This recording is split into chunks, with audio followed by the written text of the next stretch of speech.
welcome to In It to Win It. This is Steve Barton, and thank you for tuning in.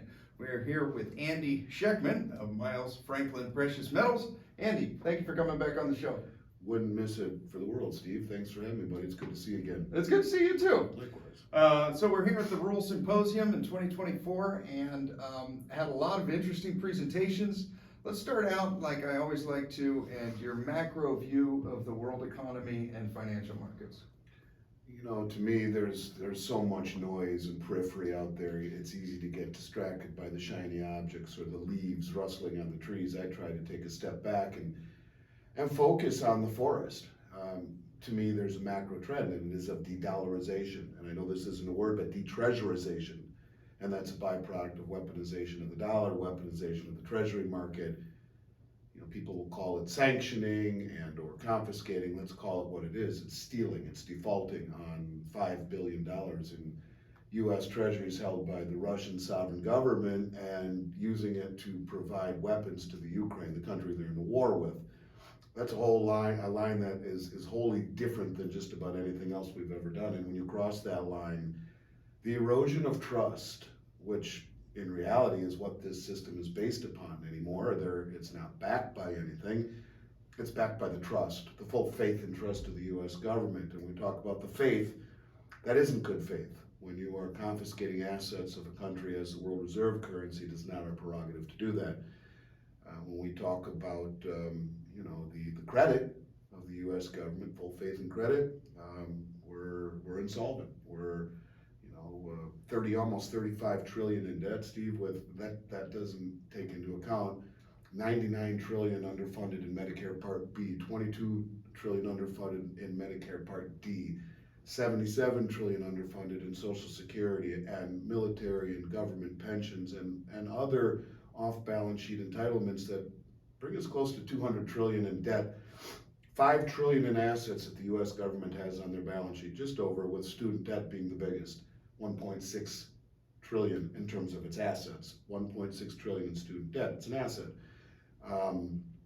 as oxymoronic as that sounds. And I think from a big picture, we're looking at an environment where the dollar is perhaps in the ninth inning of a ball game where it's losing its luster. We're broke, we're insolvent, we've weaponized the dollar around the globe, and there are a lot of countries who are tired of it. They look at us as hypocritical. They look at us as a paper tiger. They look at us as a country that is, I think, has squandered its good graces with its foreign creditors and the privilege of being the world reserve currency. So from a macro perspective, nothing else matters to me. This is a trend in motion, a trend that is accelerating. And with 59 countries pledging on top of the 10 to join BRICS, this is something that is not stopping. So everything else to me, Steve, is noise. Every time that I've talked with you, like last year in Las Vegas, we talked about the BRICS, the acceleration of this trend continues. I've done 4,000 videos roughly since 2019 on this topic. And when I started, no one was talking about it. Everyone thought I was nuts. And now everyone's talking about it. And if you don't see the acceleration, I think you're missing a once in a generational move away from what has been to perhaps something new. So to me, that's all that really matters, man. Yeah, and the last time we talked, so there was the BRICS, Brazil, Russia, India, China, and South Africa. And now I came up with a new acronym, ICE Airbuses, to encapsulate all the new guys. I love that, the ICE Airbuses. There you go. Well, wait till the 59 come on. You'll have to be one hell of a wordsmith to do that. But yeah, we had Egypt, Iran, Ethiopia, Saudi Arabia, United Arab Emirates, and missing Saudi, Egypt, Iran, Ethiopia, United Arab Emirates. That's 5. That's 10. So it's been a long week. 12 hours a day for the last 5 days. It's been a long week. But yeah, so you have 10 now, but 59 countries that just came out of the meeting in Novigrad the other day have said we're going to join. You're talking the majority of human population. You're talking 2 or 3 of the largest nuclear arsenals on the planet. You're talking the majority of gross domestic product. You're talking the majority of the precious metals, the base metals. This is a trend that is finding not only safety in numbers, but gaining legitimacy in every single way, from commodities to military might to human population to GDP. And it's all finding a common rallying cry against the abuse of the dollar hegemony, against the sanctioning, against the confiscation, against the weaponization, in a country that has the nerve. And look, let me just say this, man, I'm a patriot. I started from nothing 34 years ago. We're the least likely, my father and I, least likely cast of characters to have ever succeeded. And we did, and I owe everything to this country. And but what I see happening nauseates me, where Janet Yellen can say to CNN the other day, we're okay with Xi Jinping and Putin being friends, but if Xi gives 1 penny to the Russian war machine, we will sanction their banks, their companies in Beijing itself. Never mind the fact that we've given $260 billion to the Ukraine, just given them F-16 fighter jets, Stinger missiles, and the intelligence on where to fire things, because we're the world reserve currency. It doesn't matter. That is not going over well with the rest of the world. And I think it's leading to some dangerous, scary places. So yeah, I think the BRICS 10 right now, in and of itself, already possesses 2 of the 3 largest nuclear arsenals, more GDP, more human population, more of the natural resources, and more of the strategic shipping lanes and trade routes. Add 59 onto it, you got a whole different ballgame. And what happens if 59 becomes 99 or whatever it may be? That's not outrageous. The Belt Road Initiative, the China-led Belt Road Initiative, man, which is the largest infrastructure project in human history, as it is 75% of human population, roughly 150 plus countries. So when you add the Belt Road, the Shanghai Cooperation Organization, which by the way, Iran and Saudi Arabia have joined, Iran a full member, Saudi an observant member. They will become a full member, along with the Eurasian Economic Union. You're talking the 90% of human population and all of the things that we just mentioned accelerated that go along with it. This is something, unfortunately, you've talked with me about this. You're in this industry, you research this stuff, but go home, talk to some of your buddies from high school, talk to some of your friends you grew up with, and ask them if they know what the BRICS are, if they know what the Belt Road is, if they know why the dollar was the world reserve currency out of the petrodollar. Do they know what Saudi Arabia has done? All of these things, they will look at you with a blank stare. And the sad part about it is that people can't get out of the way of what they don't see coming. Yeah. And even people that are very well read, pardon my French, they're reading the wrong shit. Yeah. And they will get run over by what's coming. And I really do believe this, and I hate to say it, I truly do. And I think it's gaining legitimacy and reality, so much so that the title of my speech yesterday was, "Is it too foolish to not be planned?" I wanted to call it, "Is it too stupid to be stupid?" But same thing, it's just the actions that we have taken are ridiculous. And then you look at the mismanagement of the world reserve currency, the weaponization of the dollar. You look at the executive order Biden signed 4 years ago to go green. And if that weren't bad enough, if that was all it was, I'd still think we have a pretty well fighting chance, because we're the United States and we do best with our back to the wall. You add into it 18 million people in here illegally, people looking around the world, what the hell happened to their immigration system where everyone's supposed to come in legally and assimilate? You look at the judicial system, people around the world saying, is it two-tiered? I'm not sure, it sure looks that way. You look at our electoral system and people are saying, is it fair? It doesn't matter what side of the aisle you're on, people are wondering, is it fair? Was it rigged? I'm not commenting on that, but simply to say the perception is being questioned. The cornerstones of this country, the lawlessness in the cities, the breaking away from the nuclear family, the wokeness, where merit is out the window, but lifestyle preferences are front and center. These are things that when you and I were kids would have been considered laughable. You would hold the door for a lady, you would say, yes sir, yes ma'am, to a police officer, to the principal. You would do these things because that's how we were brought up, and you said the Pledge of the Allegiance. And I just think that those are the things that made this country special. Respect, honor, duty, religion, God, all of these things are the fabric of this country that have just disappeared. And every little boy and girl when we were kids that grew up around the world wanted to wear Levi's jeans and listen to rock and roll and come visit the United States. And you start to wonder, when you look at what's happening on the college campuses, cops getting 4 cops beat up in Queens yesterday, broad daylight. When you see this kind of stuff happening around the world, which is not lost on our foes or our allies, I think you have to wonder, I mean, is this too stupid to be stupid? How can we allow this to happen to our wonderful country, let alone the misgivings that we've fostered around the world? It's a perfect storm for a very large, once-in-a-generation change. And like I said, you can't get out of the way of what you don't see coming. It's not a cheery message, it's not a bright message, but I'd rather see what's coming at me and actually be able to survive, maybe even thrive if positioned properly. And I mean it. I think things are going to get very interesting over the next 180 days as we head towards the biggest election of our lives.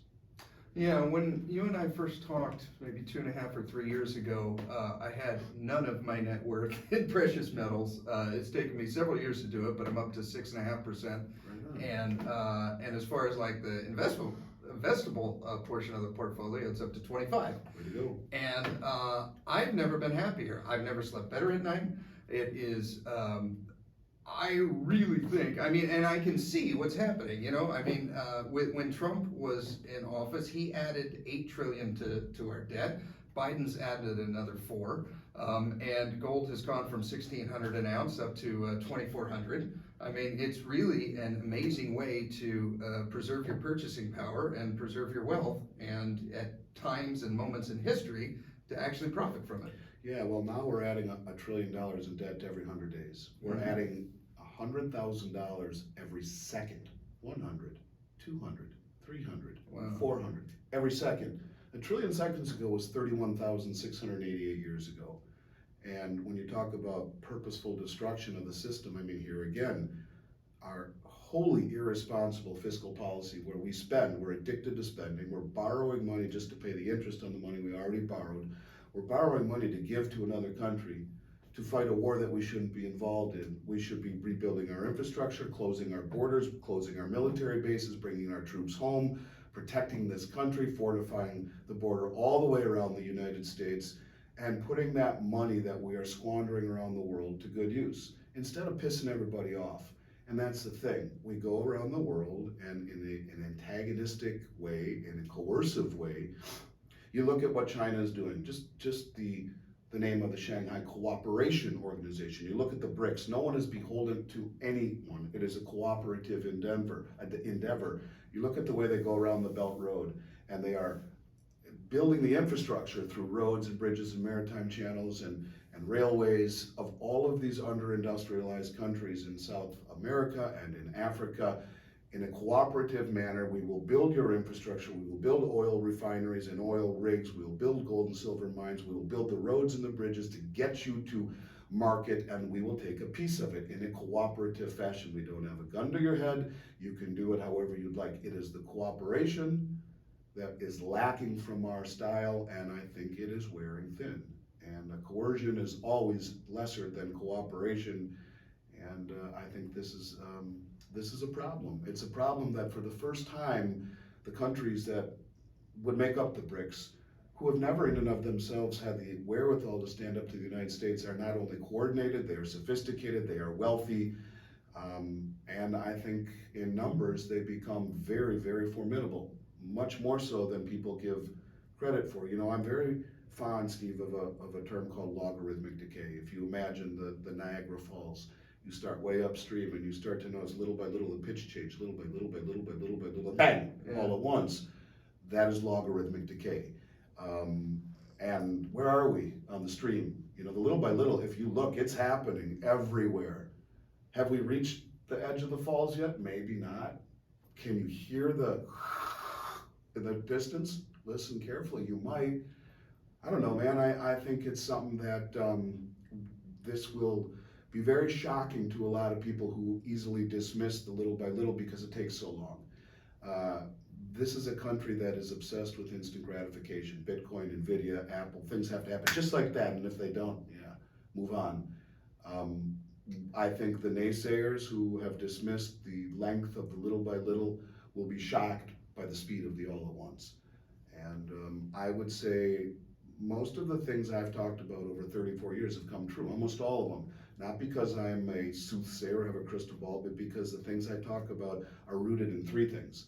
Mathematics, number 1, economics, number 2, and a sprinkling of old school logic.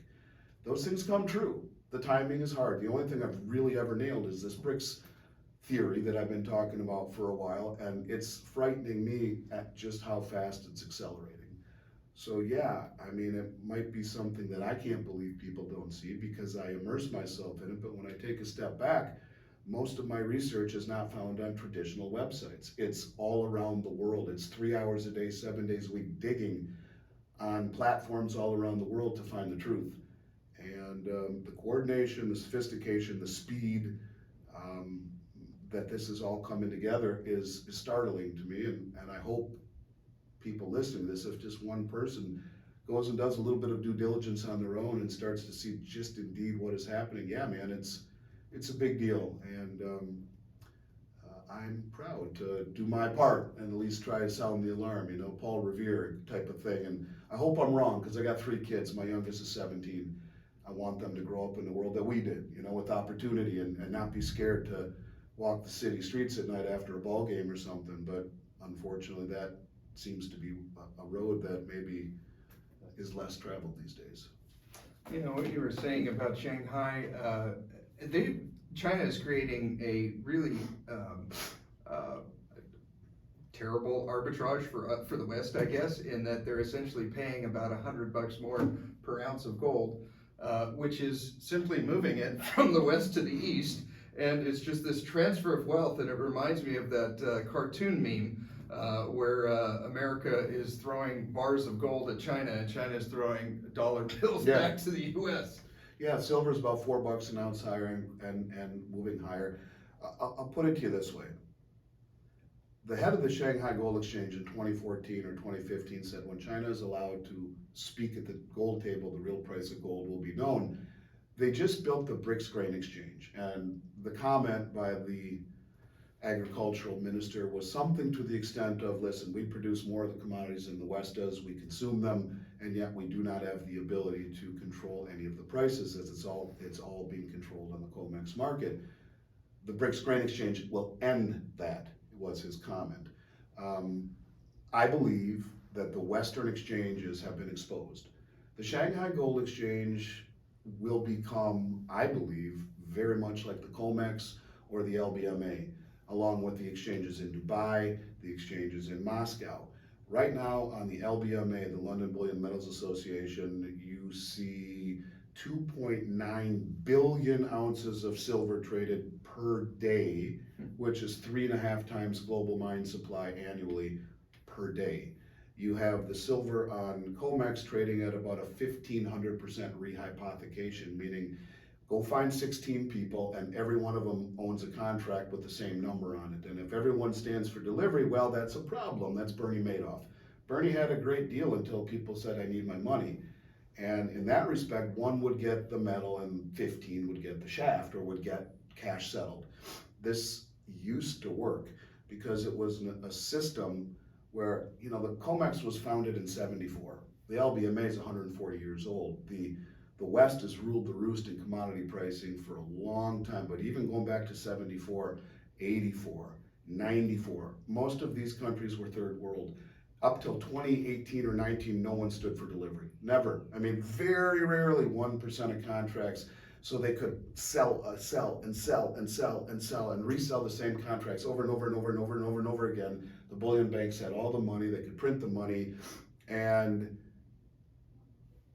they didn't have to worry about countries standing for delivery. The sophistication, the coordination, and the wealth of these countries together, they realized we don't have to blow up anyone. We don't have to fire hypersonic missiles at the United States to win the war. We just stand for delivery, and it will blow up the system. And that's what we see happening. We see them playing the same game with us right now by continuing to suppress the Western paper price and stand for delivery, where India has imported almost 700 million ounces of silver in the past 3 years.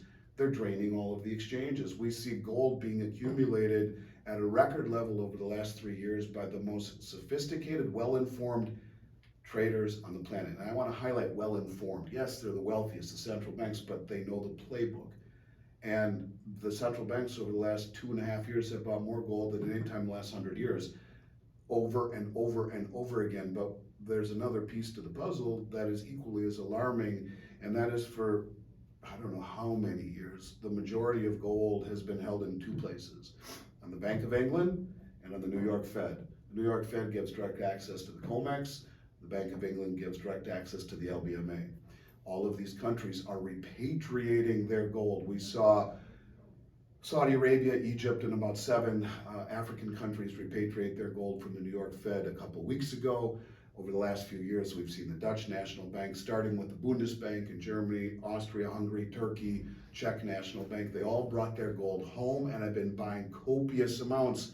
We just saw India buy 1.5 times the amount of gold that it bought all of last year, just in the first 4 months of this year, bring it home, and then repatriate 100 metric tons they've held at the Bank of England since 1991, in essence, bringing home almost all of their gold into their own borders. It is a lack of trust in the Western rule of law, in the Western infrastructure, and it is the hypocrisy of the West, who can do as they say but not as they do, where these countries are like, screw it, you know what, we'll trade on the Moscow exchange, we'll trade on the Dubai exchange, we'll trade on the Shanghai exchange, but let's start by arbitraging it. Let's start by cranking up the price of gold. Let's start by cranking up the price of silver, so whichever dummies have access to both markets can buy in the West and deliver in the East to make that quick profit. We'll do so, and it will never come back. And then what happens if a $4 premium becomes a 40, or a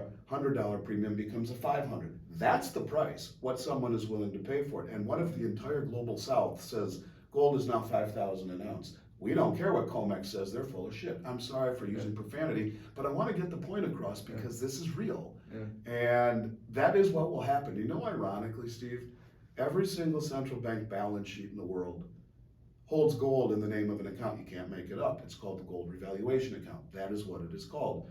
And the head of the Dutch National Bank just recently said, we know our balance sheet's going negative, but we're okay because we have gold in the gold revaluation account, almost 20 billion euro worth.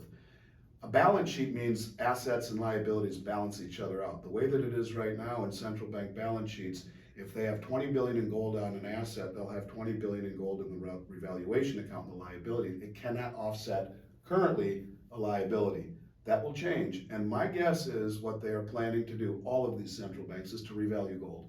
You see them all buying it. You see them all bringing it home. It's held in the revaluation account. It's what Roosevelt did when he confiscated gold in '33 and then devalued the dollar by 40%, in essence, revaluing gold by 40%.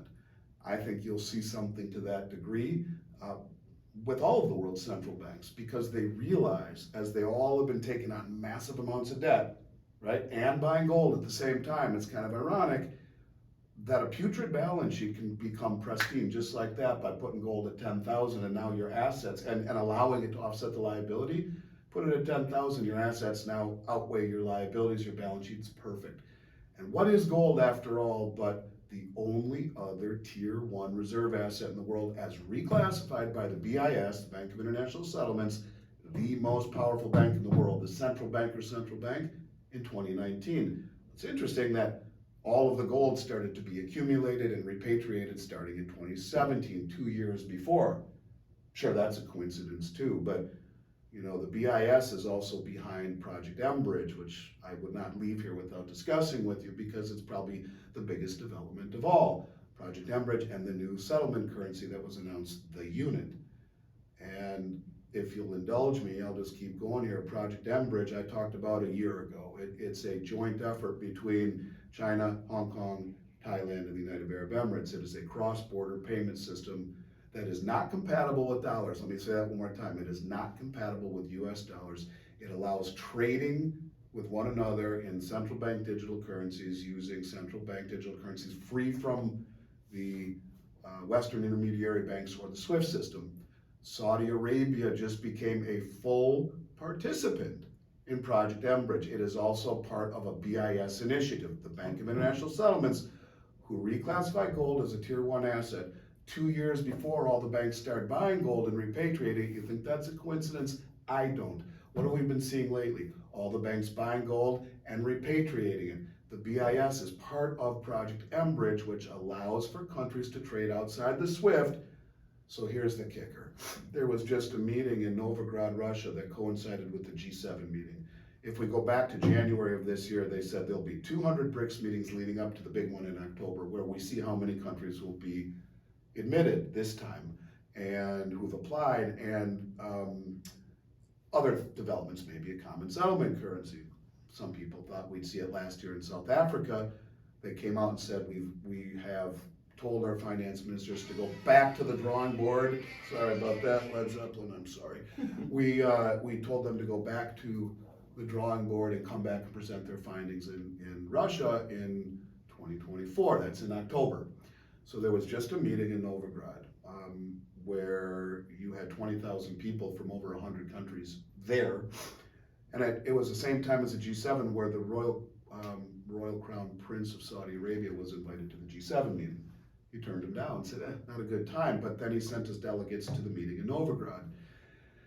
There was a meeting on the sidelines, 2 meetings there between Dilma Rousseff, who was the former president of Brazil and is now the president of the BRICS New Development Bank, along with Sergei Glaziev, who is the architect of this new currency, who the reason I've been talking about there being a basket of commodities and a basket of currencies in the BRICS currency that will someday come about is because that's what he's been saying for 3 years, and Putin. The 3 of them met, Glaziev, Putin, and Dilma Rousseff.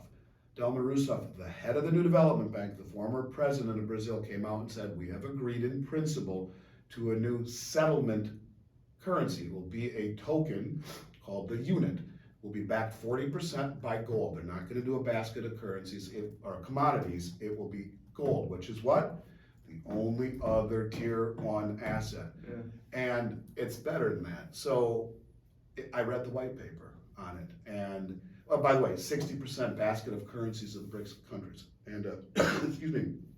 So the white paper says that the gold that will be part of the unit currency will be held within the borders of the countries that mint their own tokens. Okay. Excuse me one moment. Yeah. Battling Florida allergies really suck. Excuse me. So, within the border, so, they don't have to send their gold to any central location. My eyes are watering. When I was in Minnesota, I never had allergies. Now I do here in Florida. So think about it. If all of these countries, by the way, 59 countries said they were going to join the BRICS coming out of this meeting in Novigrad.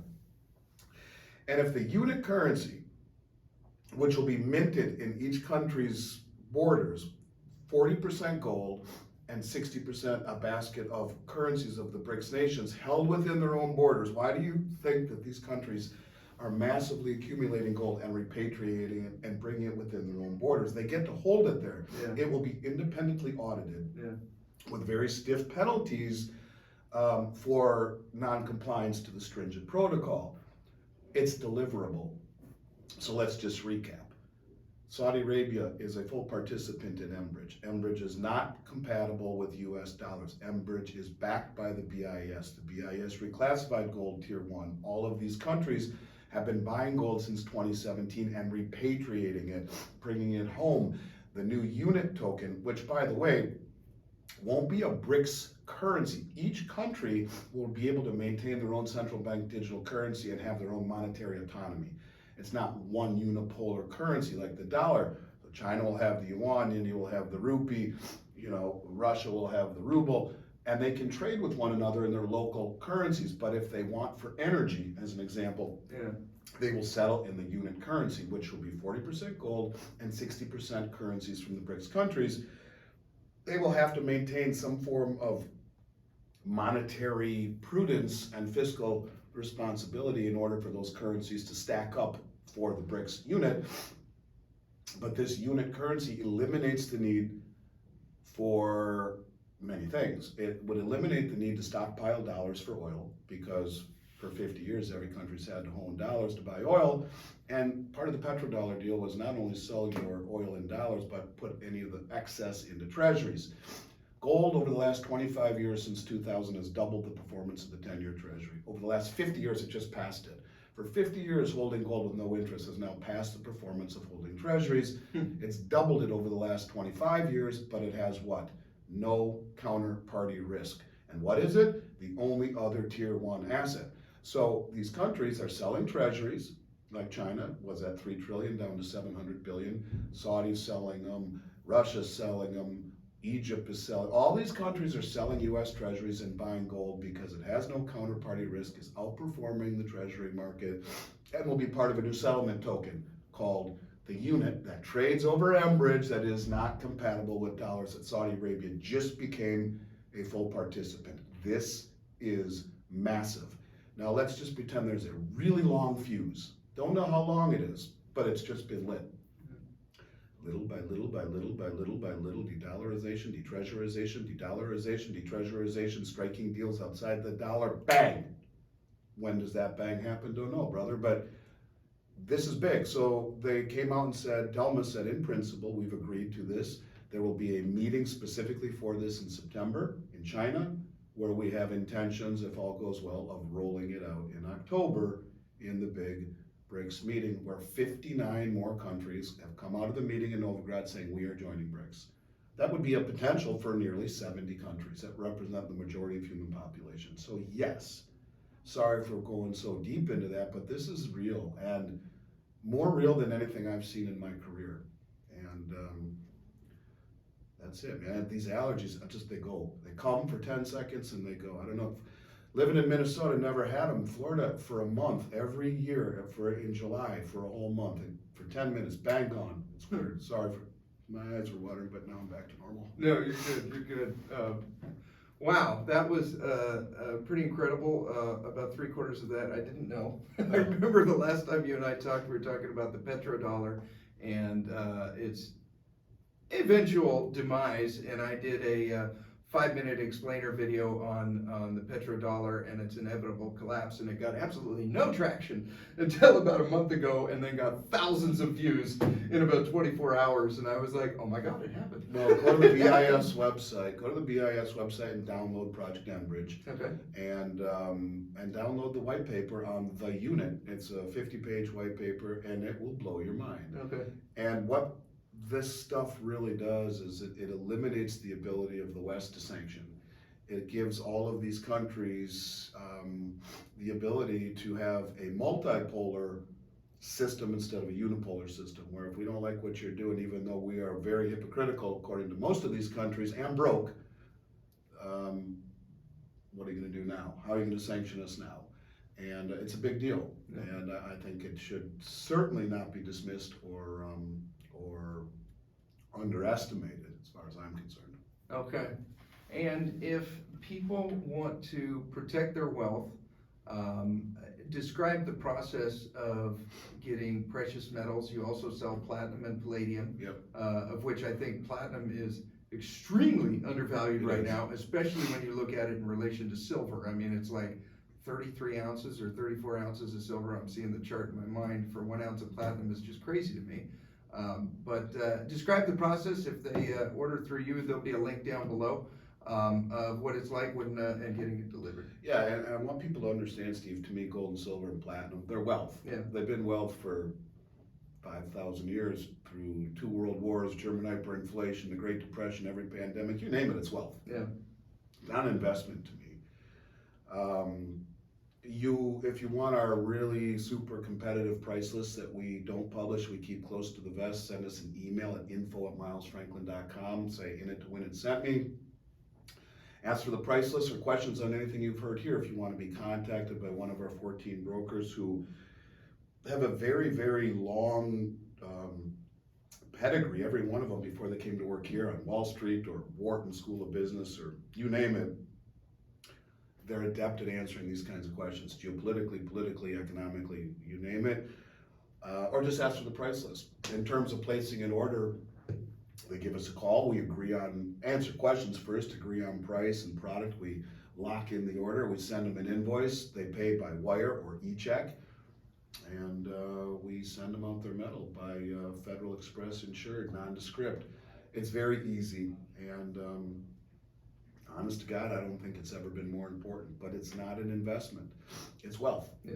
And that's the way I choose to look at it. Okay, and you also do storage options as well. We do storage, we have BRICS vaults all around North America, and we also can help people with IRAs as well. Awesome, awesome. Well, Andy, thank you very much for coming on the show. Got it, man. This was, I have a lot of research to do, as I do after every one of our conversations. I'll send you some stuff, and I'm not crying because I'm sad, I'm crying because, Yeah, sorry. I'll get you a clear. I will send you some stuff to look at. You can link them here, the white paper I'll give you, and also the link to the BIS website for Project Enbridge. It's worth people's time, it truly, truly is. Okay, we will put those links down below. People can do their own research, as will I. Thank Right you on. very much, sir. You got it. And Thanks, thank- everyone. Yes, and thank you for tuning in. Be sure to support the show and share this with anyone that you think needs to hear it. It's probably your buddy that has absolutely no precious metals. You guys have a great rest of the day, and we will talk to you next time.